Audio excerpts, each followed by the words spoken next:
to Dare to Be Seen, brought to you by Elyssa Vulpes Productions and EDN Publishing. Join our host Elisa Di Napoli, aka Elyssa Vulpes, author, artist, coach, singer-songwriter, and multi-instrumentalist as she engages in down-to-earth, insightful, and inspiring conversations with female indie singer-songwriters, composers, and musicians.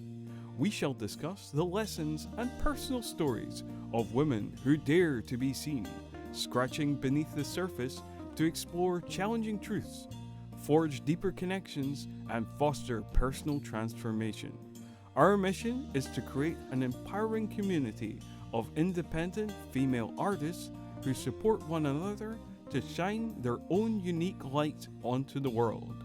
Get inspired, share your gifts, and please subscribe and review at daretobeseenpodcast.com. And now, let's get the show started. If you are an artist who needs to find a way forward, get your project going, or figure out how to turn your creative, artistic, or performance skills to a new venture, I'd like to invite you to go to tinyurl.com/dare to kickstart, where you can book a free Kickstart Your Project session with me. In this session, you will get reconnected to your vision, uncover exactly where you're stuck, come up with practical next steps so you feel fired up to start your creative projects. Just head on over to tinyurl.com/dare to kickstart. Hello and welcome to another episode of Dare to Be Seen. Today I'd like to talk about practice. How to practice like a pro, how to be a better musician, why does practice matter, and how to do it in a way that can work for you. So I have played the guitar now for many years. I've also played the drums, and I've started playing the piano again after a very big gap. And one of the things that I have noticed is that I lose motivation quite regularly. I go in fits and starts, and sometimes I'm very disciplined and I manage to play quite daily. But other times, I just kind of don't want to do it today. And then the more I don't do it, the more I don't want to do it. Because, of course, when you lose inspiration, you lose motivation, well, the next time you are going to be playing, you're not going to be very good, and that doesn't feel good, does it? When I ask myself, why is this happening? One of the reasons is that I thrive on achievement. When I notice that I'm progressing, I feel like playing more. But after having played for many years the drums or the guitar, I sometimes feel like, well, where am I going? Why am I still this bad? Or, why am I not as good as somebody else out there who I can see is playing much better than me? What am I doing wrong? And it can be very easy to just think that there's something wrong with you, or, I'm just don't have the talent, I don't have what it takes, and that's why I'm not so good. So this is what made me think about the subject today, and I wanted to explore the real reasons why sometimes we feel like we're not progressing, why do we lose motivation, and how to actually stop that from happening. Now, why is this important?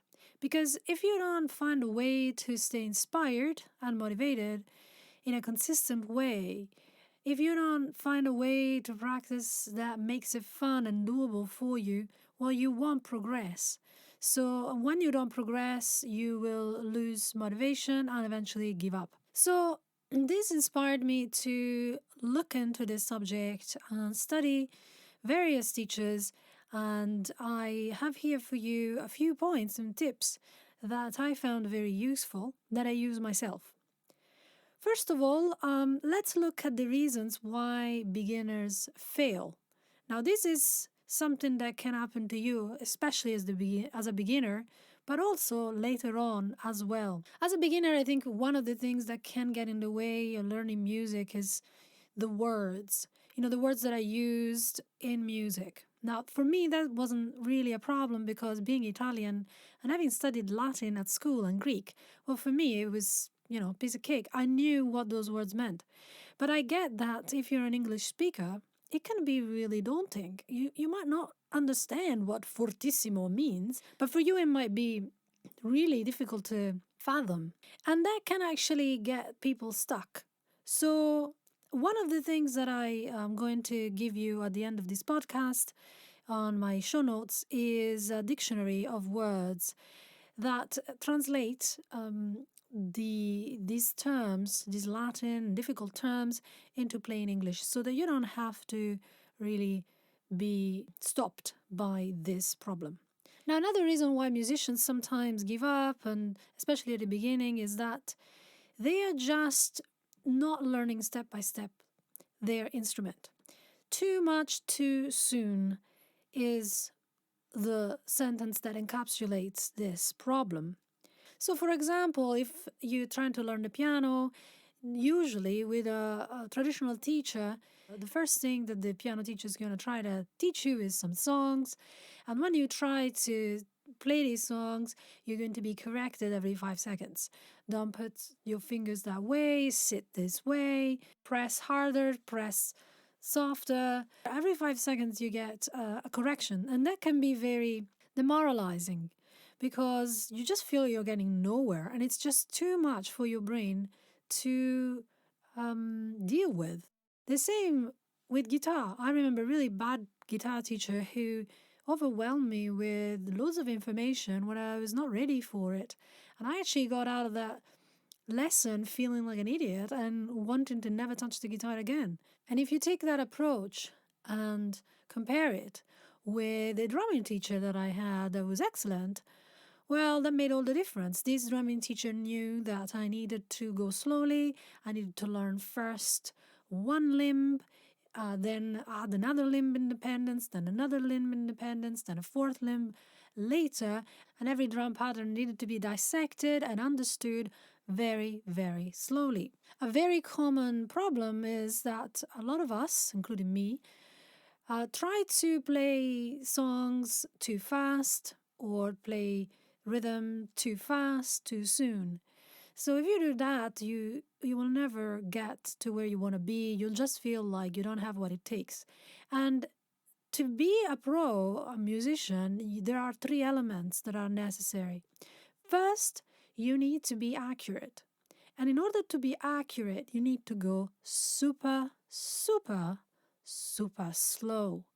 And I know that that can be frustrating, but that's just your ego getting in the way.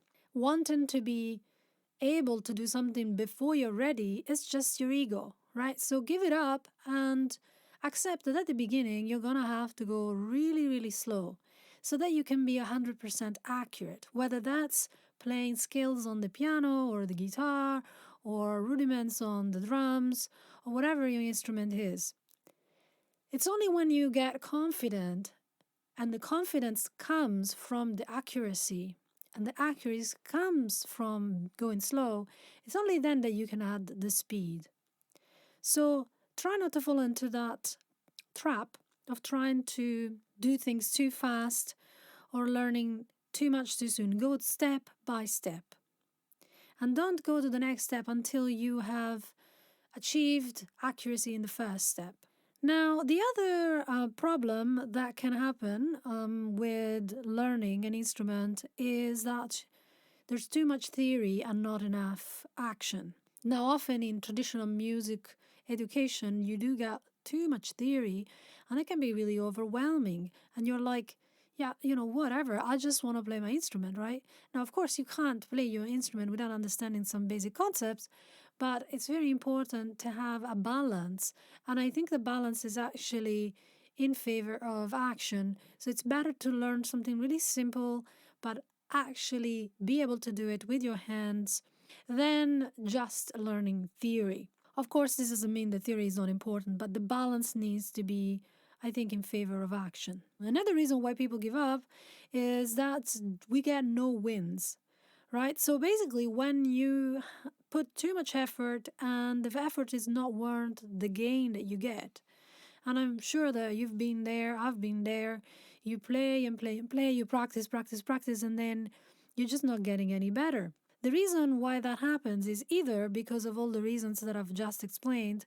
So, for example, not knowing the vocabulary, trying to do too much too soon, doing too much theory, but also when you have a teacher that's trying to give you data that is just interesting, but it's not essential to mastering your instrument.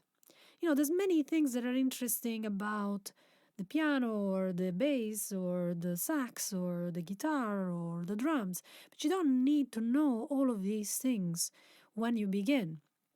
What you really need to know is the essentials of that instrument. What's essential is the information that's going to make it possible for you to master that instrument. The rest is just interesting, but it's something that you can do in your own time if you really want to. Another reason why a lot of us can give up is that we get told by other people that learning an instrument just takes too long. I remember when I first started learning drums, and I asked my teacher, how long does it take to learn the drums? And he said, oh, well, at least 10 years. And I thought at the time, well, bugger that, I don't have that time. I did have that time, of course, because 10 years will pass whether you play or not. But that really didn't work for me. And I'm not saying that it doesn't take 10 years. It probably takes, it does take a long time, but it depends how you practice. It depends how you learn. So there's no really set time to learn an instrument. It depends how much effort and time and how you learn that instrument. Now, another reason why some of us fail to progress or fail to learn at all an instrument is invalidation. And that's when other people don't recognize the worth of what we're trying to do. And this might be people that we're even close to, and that basically imply with criticism that might be clear or implied that what we're doing is not valuable. Or they might say, well, this is never going to work, it didn't work for me, whatever the excuses may be. And often these are people that have failed at doing the very thing that you're trying to do, and they don't want to see you succeed, or perhaps they're trying to protect you in a kind of a naive way because they assume that just because they had difficulties, you are going to have difficulties. And of course, we all are going to have difficulties, but that's not the point. The point is, how do we overcome these struggles and challenges? So I would say absolutely ignore people like that. Try not to listen to people that say, it's impossible to learn the piano in a short period of time. Just give up now. It takes too long. Because really, they're probably not doing it right. So now we know what the main obstacles to actually getting started or continuing learning an instrument are. Just to summarize, these are not knowing the vocabulary, getting overwhelmed with the words that we don't know the meaning of, trying to do too much too soon, and instead it's much better to do things step by step, too much theory and not enough action, no wins, and invalidation by other people. Now let's look at how to approach practice so that you can be a better musician. First of all, the obvious answer to this is to remember that you're not alone. There are many, many other musicians out there who have been there, have been through the same struggles, and it can be invaluable to actually ask for their advice, or at least to ask for their experience. How did they overcome the obstacles themselves? The other thing is, you need to really think about your why. Why are you trying to learn this instrument? What is it doing it for you? What is that made you want to learn this instrument in the first place? You need to connect to your passion and what made you want to start. And you need to use that as what I like to call the North Pole star. If you think about sailors back in the day who didn't have compasses and they needed to navigate in uncharted waters, they always knew that if they looked at the North Pole star, that would always indicate north. Of course, there would be different kind of weather that might throw them off course, but as long as they looked up at the North Star, whenever they got lost, they knew that they could go back on track. So your North Pole star is the reason why you decided to pick up the drums, the piano, the guitar, the bass, the sax, whatever it may be. Think about it and try to really connect to the experience, the emotional experience of what it's going to be like to be the person that you want to be, the musician that you want to be when you are at that stage. Now, having said that, it is also important to keep your feet on the ground and think about now. Think about setting short term goals as well as your long term vision. So, the North Pole star is your long term vision. So, while your North Pole star is the benefits you're going to get when you get where you want to be, let's then look at your long term goals. When I say long term goals, I don't mean 10 years from now, I just mean 1 year to 24 months from now. What do you want to achieve with your instrument? Think about it. Figure out your purpose. Maybe it's to become a very good jazz musician. Well, if you want to study jazz music, then you're going to have to think about, okay, I need to look at the technique, I need to listen to jazz music, I need to learn the vocabulary of jazz, and perhaps I need to network with jazz musicians. There's all these tasks that you are going to have to engage in. And that's a good plan for you to have so that you can decide your short term goals in alignment with this bigger long term goal. So, your long term goal needs to be in alignment with your North Pole star vision, and the short term goals need to be in alignment with your long term goals. So, the short term goals are more like 90 days, 3 months in advance. So, thinking about the next 3 months, then ask yourself, well, what do I want to accomplish in the next 3 months? And the idea here is to make it really practical. So, for example, it could mean that you decide to book a show or a Facebook Live in 3 months, and you are going to invite people, or you're going to film a video of yourself playing, and you're going to put that first take on the internet. And so you know that you've got this 90 days to prepare, and you can't really put it off because you've said that you're going to do this to the people around you, so you're committing to it. So, say then for that gig or that live stream or that video, you need to learn 5 songs. Okay, well, then now you know that when you practice your instrument, you're going to practice those songs. And you might, start, of course, slow. You're going to become accurate first, and then you're going to feel more confident. And when you're confident, you're going to speed it up, and then you're going to add emotion, etc., etc. Now, some people say to me, well, I don't want to do that because I'm afraid that I'm going to fail, right? I'm going to fail, I'm going to make a fool of myself. And to that, what I like to say is this: there is no courage without fear. Fear is not something that you want to get rid of, it's something that you want to use. So it's okay to be afraid as long as you use that fear to drive you to practice enough so that you will do your best on the day. And remember, this is not about perfection, it's more about feeling confident enough because you're prepared that you can actually really enjoy the performance. So, to be super clear and to give you an example of how to apply these concepts, imagine that your North Pole vision purpose, your why, is that you want to be able to jam at a jazz club with the other musicians, even if you've never met them before, even if you don't know the songs at all. Okay, so that's the ultimate goal, that's what you want.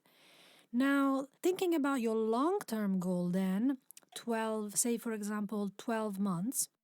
This could be learning all of the scales and all of the modes so that you are really proficient at them and you know all the chords of any scale, of any mode, without having to think about it.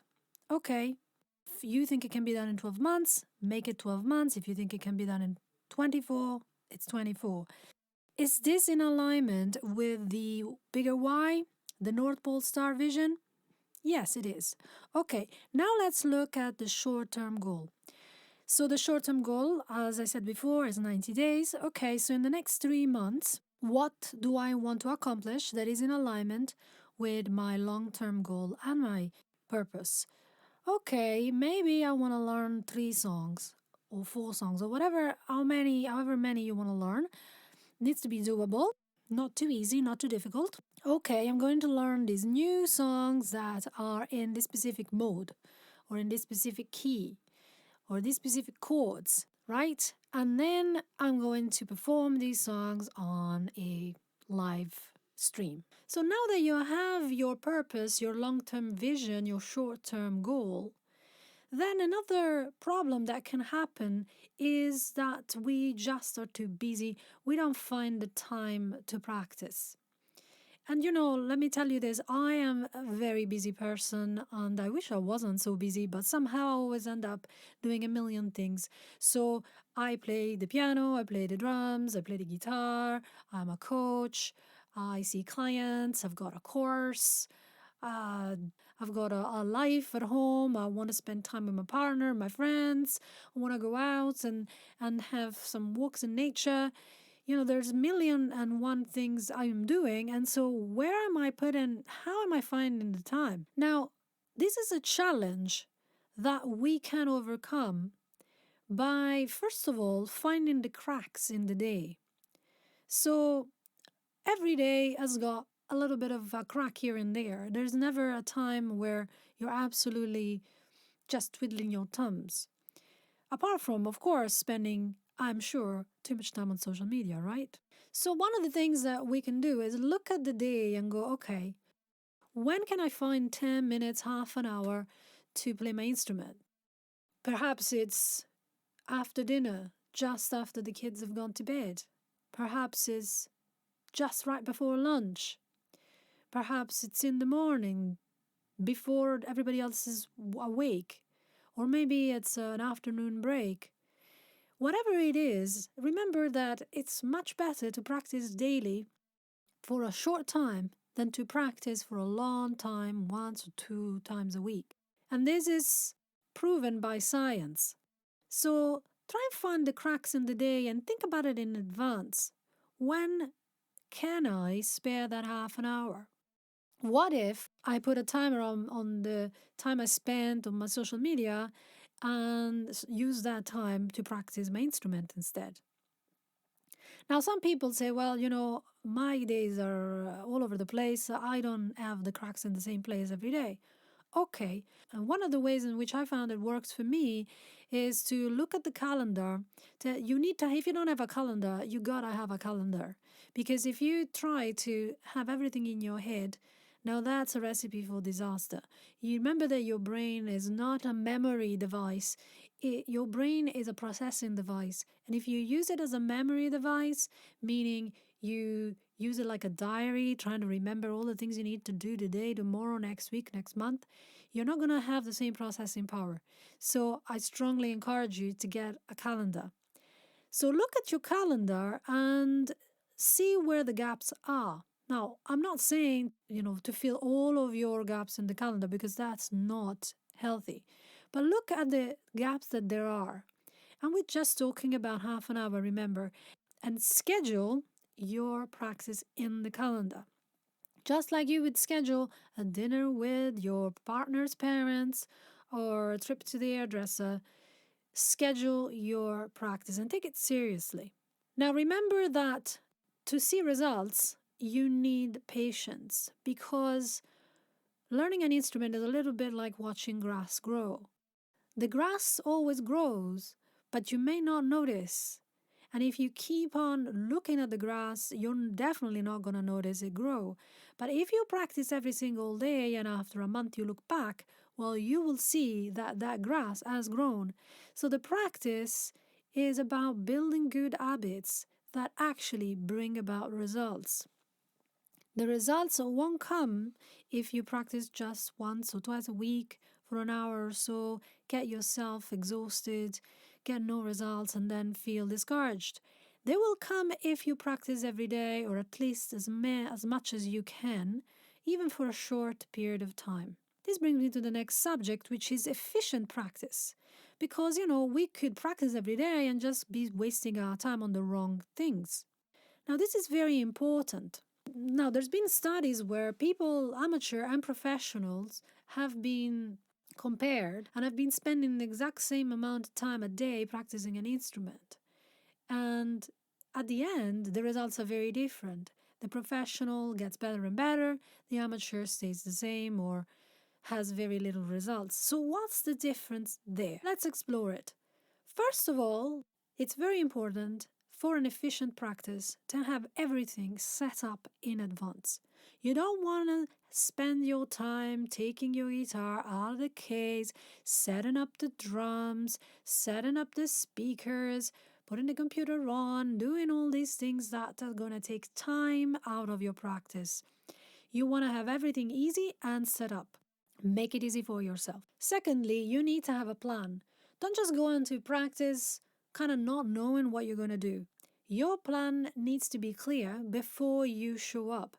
And that plan is connected to the vision, the long-term and the short-term goal that we discussed earlier. Before you start playing, make sure that you're in the right mindset. Now, some people find this difficult because maybe you got a child, maybe you've got an intense job, and it can be difficult to get into the zone. So one of the things that can really help is to have a little ritual that works for you.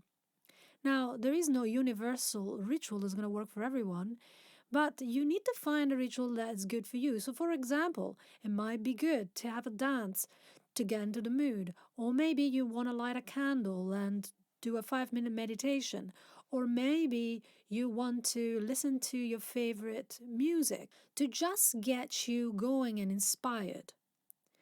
Once you sit down and start playing, it is important that you challenge yourself so that you are stretching your ability every time, but not challenging so much that it's just too difficult to accomplish your goal.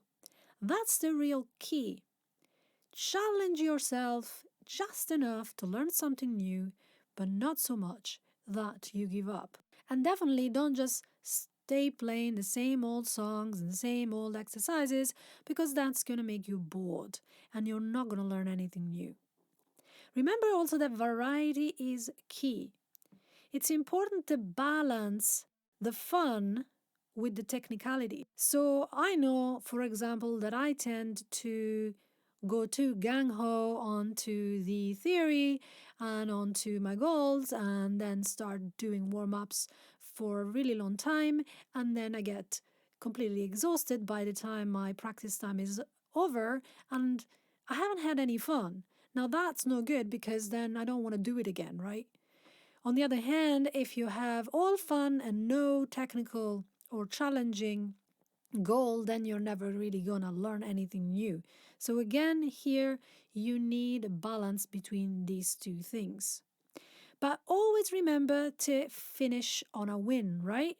Finish on a win when you feel like you have accomplished something, you have learned something new, even if it's just a tiny little bit that you didn't know at the beginning of the practice.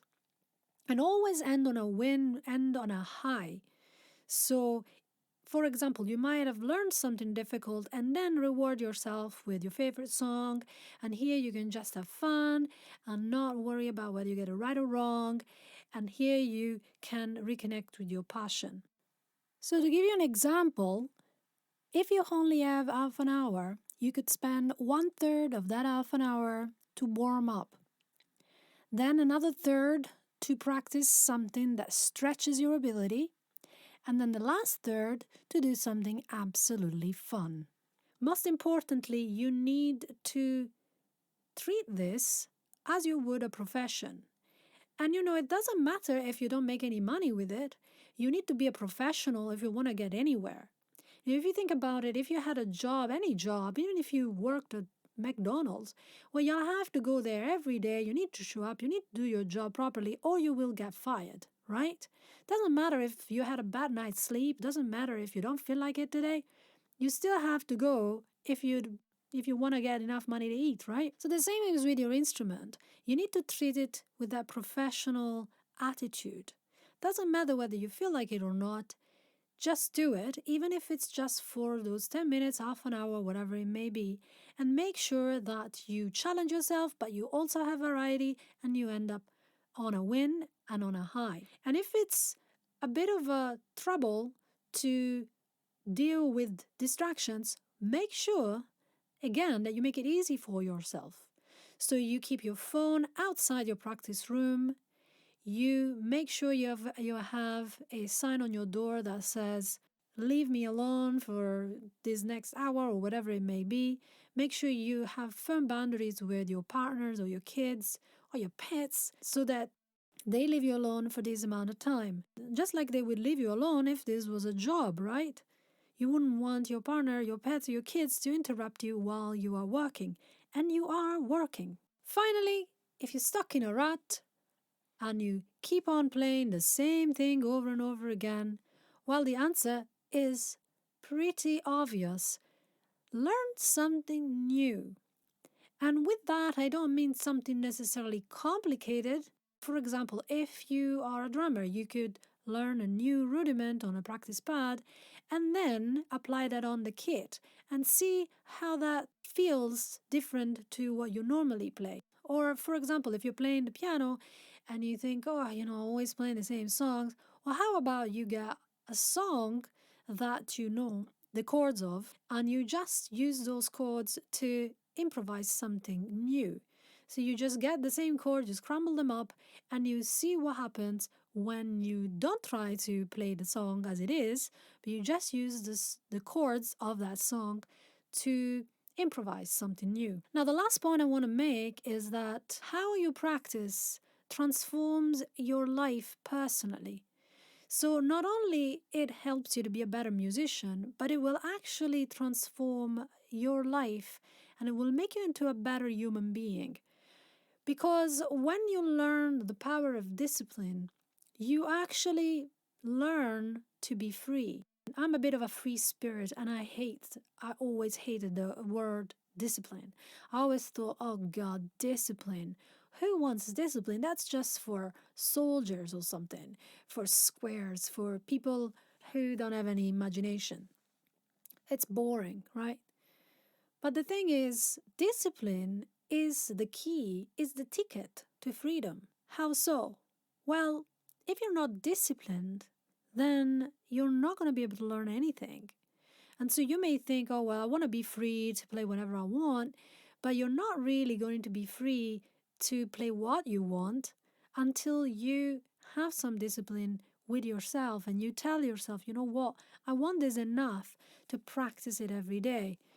And then once you have learned the basics of your instrument, you will be free to play whatever you want, whenever you want. And you will only need to maintain your level of fitness if you like. So it's a little bit like exercise, yeah? So you may think, oh, I don't have the discipline to do exercise much, to exercise my body. I just want to, lounge around and whatever I want. The thing is, though, if you don't exercise, you won't be able to do whatever you want eventually because your body needs that exercise to be able for you to do whatever you want.